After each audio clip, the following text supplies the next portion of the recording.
Assalamualaikum warahmatullahi wabarakatuh. Perkenalkan, nama saya Salsabila dari kelas KPI 2C dengan NIM 11230510000083. Video ini dibuat untuk memenuhi ujian akhir semester mata kuliah Etika dan Filsafat Komunikasi yang diampu oleh Bapak Fahrudin Jayadi MA. Jadi, saya telah memilih dan melakukan dua aktivitas selama 7 hari. Jadi, aktivitasnya ini yang pertama adalah membaca buku, lalu yang kedua membaca surat Al-Mulk sebelum tidur. Lalu, tantangan apa saja yang saya hadapi ketika melakukan dua aktivitas tersebut? Jadi, memang kedua aktivitas ini saya menemukan tantangan, dan salah satu tantangan terbesarnya adalah rasa malas. Karena memang cukup sulit bagi saya untuk melawan rasa malas tersebut, dan dengan rasa malas ini juga dapat merembet pada hal-hal yang lain seperti menunda-nunda, karena dengan malas jadi merasa kayak nanti dulu deh, sebentar lagi, atau setelah ini baru deh nanti dikerjain. Jadi menunda-nunda juga salah satu tantangannya. Kemudian untuk membaca buku, salah satu yang membuat kenapa menunda-nunda juga termasuk karena saya hanya menetapkan seberapa lama saya membaca buku, yakni selama 30 menit. Namun saya tidak menjadwalkan kapan saya akan membaca, entah itu pagi, siang, sore, atau bahkan malam. Karena dengan begitu saya merasa nanti dulu deh, masih ada waktu, nanti dulu deh ngerjain yang lain dulu. Jadi menunda-nunda juga. Lalu untuk membaca Al-Mulk, tantangannya adalah karena saya suka begadang, jadi lagi-lagi saya tidak menjadwalkan kapan saya membaca Al-Mulk tersebut, karena dengan begadang saya tergantung kapan saya akan atau ingin tidur. Karena kalau misalnya saya tidurnya sesuai jadwal, misal jam 9 atau jam 10, maka saya juga tahu nih kapan waktu saya untuk membaca Al-Mulk. Dan dengan begadang juga, maka ngantuk ini juga bisa melawan rasa semangat saya untuk membaca Al-Mulk, seperti itu. Selanjutnya, kesan yang saya alami setelah melakukan dua kegiatan tersebut. Jadi untuk membaca buku, saya baca dua tipe jenis buku, ada buku fiksi dan buku non-fiksi. Dan dengan baca dua buku tersebut, saya mendapatkan kosakata baru, dan semisal ada kosakata yang saya kurang pahami, saya mencari tahu agar mengerti nih apa sih kosakata ini artinya. Selain itu juga mendapatkan kosakata yang sebelumnya saya sudah tahu tapi saya lupa. Jadi dengan begitu saya dapat mengingat kembali kosakata yang ada. Selanjutnya, kesannya itu ada meningkatkan fokus. Tentu baca buku ini perlu fokus yang baik agar memahami isi buku tersebut apa. Selanjutnya adalah meningkatkan daya berpikir, karena tentu juga untuk mengetahui isi buku ini apa, terlebih pada novel dan juga alur cerita yang maju mundur.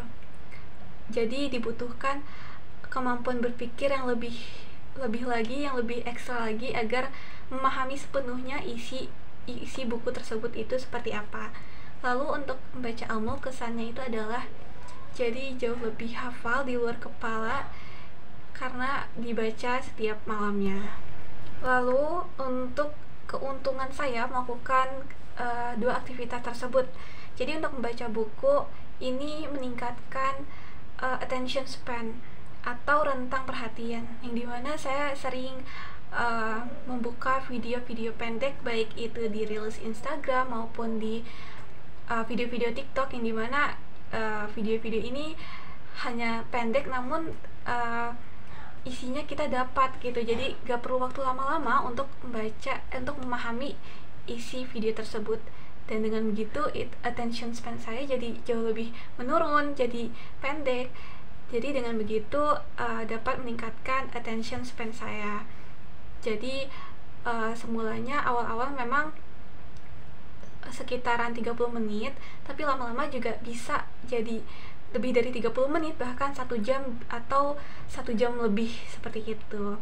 Kemudian untuk baca Al-Mulk, kentangannya membaca Al-Mulk sebelum tidur, kan sebelum tidur ya, ini menjadikan aktivitas yang baik juga, karena ini mana aktivitas mulia, aktivitas yang membaca ayat-ayat suci Al-Quran, dibandingkan dengan melakukan aktivitas lain seperti main HP, scroll sosmed, juga nonton TV gitu. Lalu pesan buat teman-teman yang mau melakukan aktivitas-aktivitas tersebut sebagai suatu kebiasaan.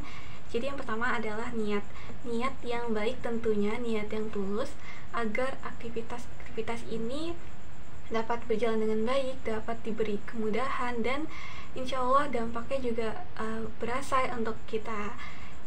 Kemudian untuk selanjutnya itu diberi jadwal pasti kapan melakukan aktivitas tersebut, apalagi aktivitas yang memang baru banget nih untuk dikerjakan. Kurang lebih itu sih pesan yang sekiranya itu dapat membantu kemajuan progres suatu kegiatan, suatu aktivitas jadi suatu kebiasaan. Kemudian ada tips untuk teman-teman yang ingin melakukan aktivitas-aktivitas tersebut menjadi suatu kebiasaan menurut pengalaman saya. Jadi yang pertama adalah ketika membaca buku, pilih buku yang memang kita minati, yang memang kita sukai. Jadi pilih dulu nih genre atau jenis bukunya dulu, mau fiksi atau non fiksi, kemudian genre yang seperti apa, agar ketika kita menjalani aktivitas ini jadi tidak terbebani, bahkan lebih excited untuk melakukan aktivitas tersebut karena yang kita baca nih sesuatu yang kita sukai, seperti itu. Kemudian ketika kita teringat untuk melakukan aktivitas tersebut, maka langsung dikerjakan saja karena takutnya menunda-nunda dan jadi terlupa. Kemudian diberikan catatan untuk melakukan aktivitas tersebut agar tidak lupa. Bisa di sticky notes ataupun di notes HP yang ada notifnya, juga di alarm juga bisa. Kemudian cari teman yang bisa mengingatkan. Jadi kita saling mengingatkan untuk melakukan aktivitas tersebut. Jadi dengan begitu aktivitasnya jadi enggak terlewati, jadi terus berjalan. Kemudian ada temennya, jadi enjoy ngejalaninnya, jadi gak terbebani untuk melakukan aktivitas tersebut. Baik, cukup sekian yang dapat saya sampaikan, kurang lebihnya mohon maaf. Wassalamualaikum warahmatullahi wabarakatuh.